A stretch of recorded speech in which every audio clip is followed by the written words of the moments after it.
Yo guys, I'm HP, this is Dr. Pink, and today we're gonna talk about Chuck Berry style guitar solos.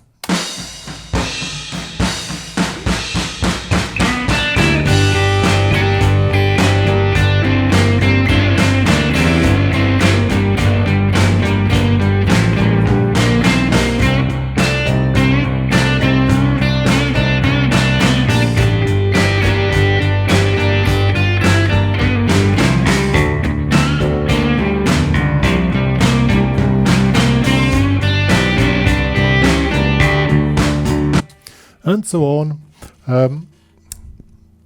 So what are we doing today? For sure you need to know the intro of Johnny Be Good. So this will be this one here.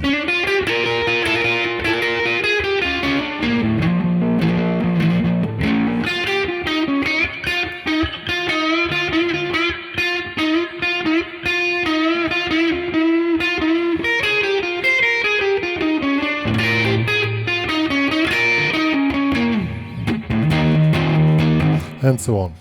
Yeah, so that was Johnny Be Good, and I heard many versions of that intro, of course.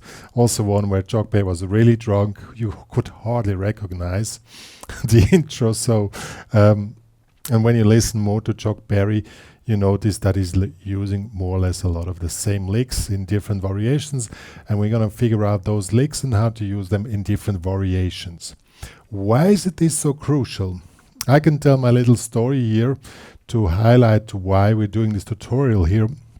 At the very beginning of my my career, I was playing like 6 months guitar. I could play that intro plus and a bit the pentatonics, and I wanted to join a rock and roll band as a piano player, but I hardly could play guitar. Then the guy told me, well, we need a guitar player, not a piano player. So okay, I can play guitar, and I had an audition and I used parts of this intro in all solos and it worked. Later when we were on tour, I figured out that that's the only thing which truly works in rock and roll guitar. So this brought me to the idea that you can, if you know the intro of Johnny Be Good, you're able to play any type of rock and roll guitar, and that's what we're going to talk about today.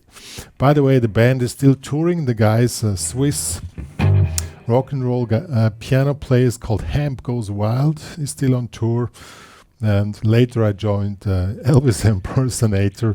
I used the same stuff there as well. Figured out that nothing else really worked, at least when it came to this type of rock and roll guitar. So let's check out what we can do here. This backing track I produced is in G. So you just need to know the intro. And then you just move it around on the fretboard, therefore going to the close view. Okay, we are taking three main licks from the Chuck Berry intro of Johnny Be Good. We're taking this one here. This is the first part, and we transpose it to G. So we are here. 1, 2, 3, and 3, and we start 1, 2, 3. And then we have this slide. Da, da, da, da, da, da. Every third is slided in. Then, so now we move it to G.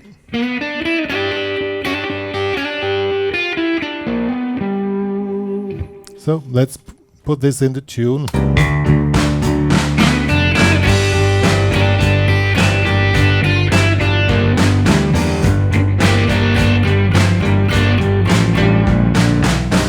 So it works great as an opening phrase. It's important that you don't miss the first part.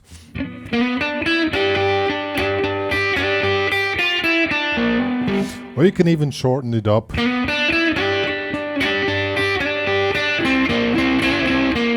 Then you go to these double stops here.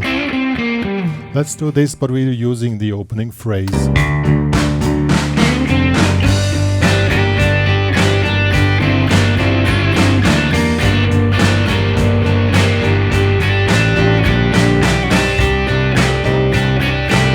You can also use this part here as a repeating thing all the time. Works really great, especially when it's faster, because then the song just flips by very fast. But you can also use these double stops here. And these are 1, 2, 3, so 1, 2, 3. These are 8 notes, but having an accent on every third that moves the accent all the time. So 1 and 2 and 3, 1 and 2 and 1 and 2, 3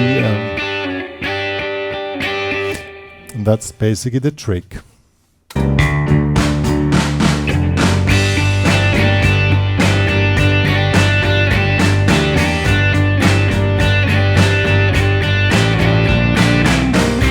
You can also do a whole phrase just by using this, and as I said, you always have an accent on the third, so you make 1, 2, 3, so 1 and 2, 1 and 2 and 3 and 4 and 1, and so it always moves the accent as I already said.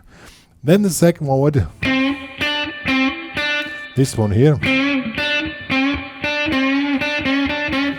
This you can just hop it in somewhere. However you want to do that. Or this one here. This one is also cool. You make. And here we have the same effect again. We have 3 notes. We play. These are 8 notes. But since these are 3 notes, the accent moves. So 1 and 2 and 3 and 4 and 1 and 2 and 3 and 4 and that's the way the accent moves. Let's show you.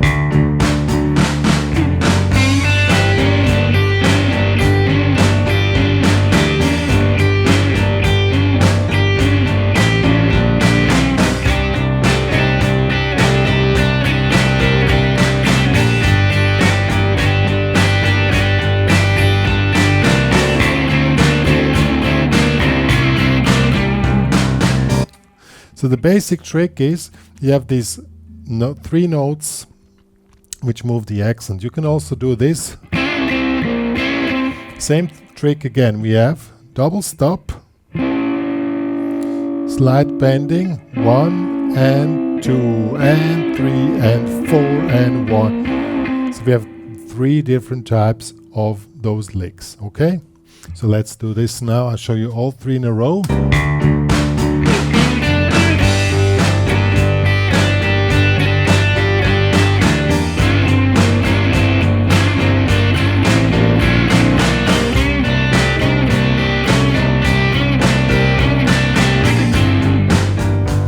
Works really great.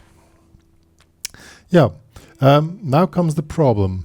Well, it's not a problem. I mean, the licks work really great. You have a lot of oomph in your solo, but now when you want to try to get off these licks, you will see what happens. And then the whole pressure you build up in your solo just implodes, and your solo is like, ooh, you know. So once you start this medicine, you need to keep it going. These 3, 4. So best would be, and that's why, by the way, that's why the intro is like this.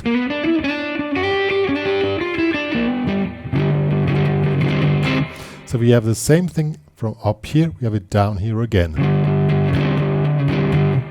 So let's try this. We start with the upper part, then we go in the lower part and see how it develops.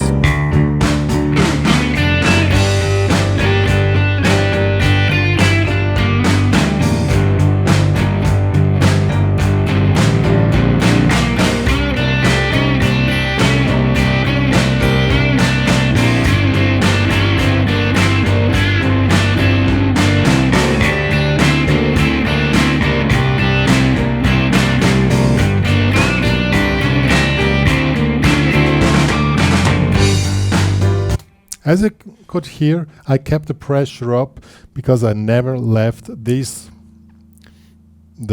boundaries of these 3 licks, which are just expanded a little bit, and that's basically what really works. When you start playing single note lines, I will show you, then the whole pressure and the whole effect of the solo implodes.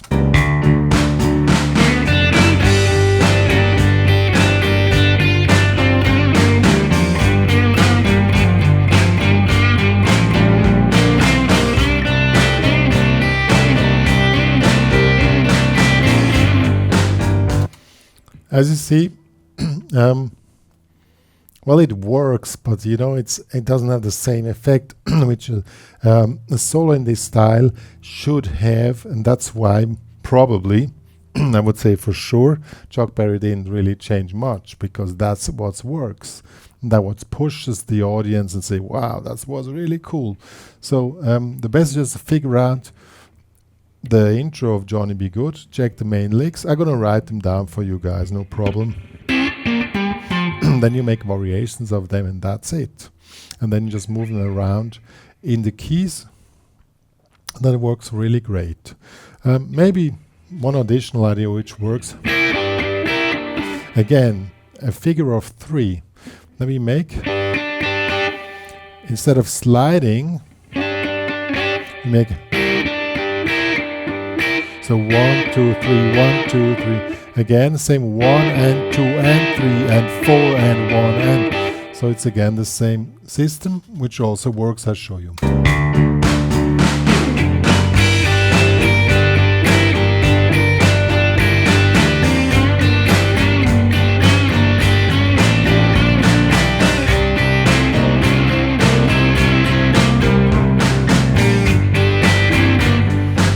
And always think, keep the pressure up. Yo guys, that was a Chuck Berry style guitar solos. It is as simple as it seems, well, from my perspective. And as I said, I started my first 2 or 3 years of my music career. I was playing basically mainly in rock and roll bands, and that's what I played, not much more. Well, I tried, but nothing else really had this effect, because you know, when you have this type of music, you want the guitar solo has to push even more, and it only works with these licks, and that's probably why Chuck Berry never changed much on his style, because he knew, and probably was boring for him. I don't know. I really still laugh. I don't know if it's still available. This one Johnny B. Good video of him where he was completely drunk and he completely messed it up. He didn't.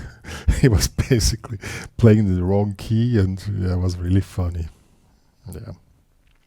Yo, however, you can download this cool backing track. I play the piano, by the way, on this.